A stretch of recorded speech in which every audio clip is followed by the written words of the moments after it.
to week 18 of 2025. It's been some time since I recorded a video like this. Originally, I wanted to have one video for each week of 2025.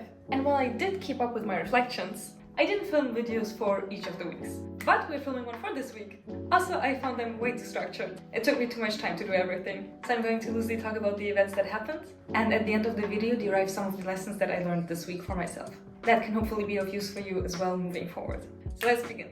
This was a very social week for me. My parents visited me in Maastricht, I went to a conference, and I hung out with so many great people. When my parents visited me in Maastricht, we took a tour on a solar bus, which basically showed some of the sites in Maastricht and gave a guided tour, which was so lovely because it made me reflect on the fact that I get to study in this historical, intriguing city. And we even ended up taking a boat tour, which was fantastic. It actually showed me the other perspective of the St. Petersburg, which we go on hikes on with my friends. So I also really wanted to take my parents there, which I did. And overall, they are rather fit people. However, I did notice, which obviously makes sense, that we weren't moving forward as quickly as my friends and I usually do, which made me reflect on the fact that there will only be so many more times that I get to experience these type of activities with them, even though it is challenging to admit. But we all age, and the older we get, the more limited the time is that we will spend with our parents overall anyway. So we should really value that. Then I attended a type of workshop event, which gave me an idea of how a certain position would look like, which made me reflect a lot on whether this is something I would enjoy or not, which in general I believe I should do way more instead of just doing things for certain achievements, for the LinkedIn, to impress others, hold up certain expectations. Because at the end of the day, we only have one life, and I am the person that should be happy with my own actions, aligned with them, and feeling like I'm actually contributing to some positive change. This is what would make me happy. And I feel like lately I haven't been fully living in accordance to my own sense of fulfillment, which that workshop made me realize. But afterwards, a friend and I had a spontaneous, very wonderful hangout. There were the stars, and she and I we exchanged recommendations. She recommended ScreenZen to me. It's an amazing app block app, and currently you can get lifetime access for I think 5 or 6 euros it was. That is a strong recommendation of mine. I already got it. I've been using it for about a week and I really like it. I believe the reason why I enjoyed that hangout in particular so much is because of how honest we were about the situations that are going on in our lives right now, and we genuinely tried to help each other. She's an incredible human being and I'm really lucky to have her in my life. On that note, another friend visited me. We enjoyed our time together, and then we went to the Youth Freedom Conference together, which was happening in Middelburg. And there were, I believe, around 175 people from 50 different nationalities discussing the topics of freedom based on Roosevelt's 4 freedoms. This was such a well-organized event. I got to talk to so many different people, each with their own perspectives, and in the little subgroup that I was in, I believe we were around 8 people, I got to be the team lead. So I was able to lead our work and check up on how we're doing, our progress, which was very nice.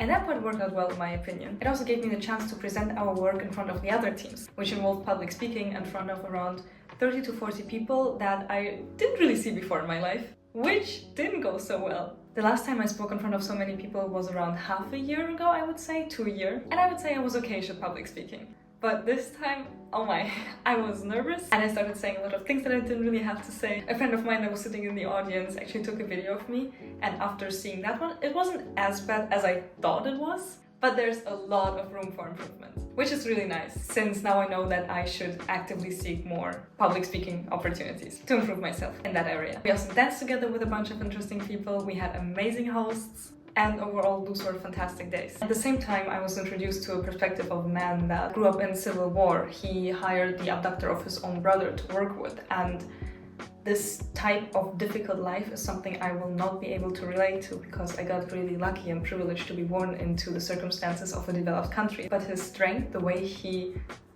his outlook on life, his positive thinking, the change he brings in this world, on this planet, it was incredibly impactful to listen to him. It also made me reflect on how I approach life, challenges and situations in general. Once we were back from the Freedom Conference, we also met up with another friend who opened a second-hand shop in Maastricht, which is so incredibly cool, and talking to him was so inspiring. We might work together on a project one day, we will see. Additionally, when walking through the city, he mentioned that I should explore more, which I believe he's totally right. There are still corners of Maastricht that I haven't visited to this day, so I'll definitely check them out more in the future. Afterwards, we visited a friend and watched him play badminton, which was so incredibly intriguing because it is one thing to listen to him how he plays his tournaments, but the other one to actually go there and see him play, and it was so fun. He even played a little bit with us. And we met even more nice people. This is like a bias, but the majority of people that I met that are actively engaged in sports, they're usually pretty nice. So it was a lot of fun meeting new people there as well. Overall, this week I prioritized my sleep and my health more. Actually, I met a new friend and he's now my accountability partner for working out at the calisthenics park in the mornings. Which is so awesome because now I have my 3-day plan for the week. Plus I have the motivation and the accountability to actually get out of my room, get to the place and just go for it.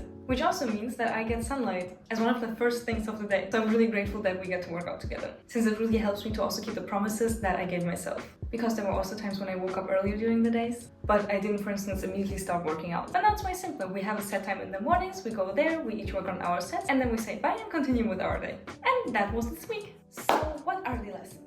First, be present in the time you get to spend with your parents, with your family, or friends in general, because you never know whether it is the last time, one of the last times that you get to be together like this. A couple of my friends are also graduating, so I'm not sure when exactly we're going to see each other again, meaning I'm really grateful for every moment I still get to spend with them. Second, expose yourself to new environments, new people, and different perspectives. For instance, through events online, students get a lot of opportunities these days, and for me this week it was the Youth Freedom Conference with a lot of students from different studies that I haven't interacted much with before, like policymaking. Third, look for more public speaking opportunities. To train that skill, fail forward, learn from it, and do better next time. 4, reflect on focus. One of the feedbacks I received from the Youth Freedom Conference was that there are a lot of things that I would love to achieve in my life, would love to change in society as well, and whether it wouldn't make more sense for me to pick a certain focus area and put all my resources, time, and effort into that one. Honestly, I believe this is great feedback. However, which area exactly this should be for now,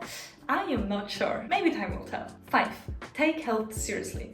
Genuinely, it only has upsides. And overall, you just get to be more energetic in my opinion. 6, actively spend time with people who inspire you to take action, since it will make you take action. So this means actively putting yourself into environments of people that you would like to engage with. And that was it for this week. Thank you so much for watching. I'm so curious to hear what happened in your 18th week of 2025. Let me know in the comments. And with that, I wish you an incredible start to the 19th week of this wonderful year. Success!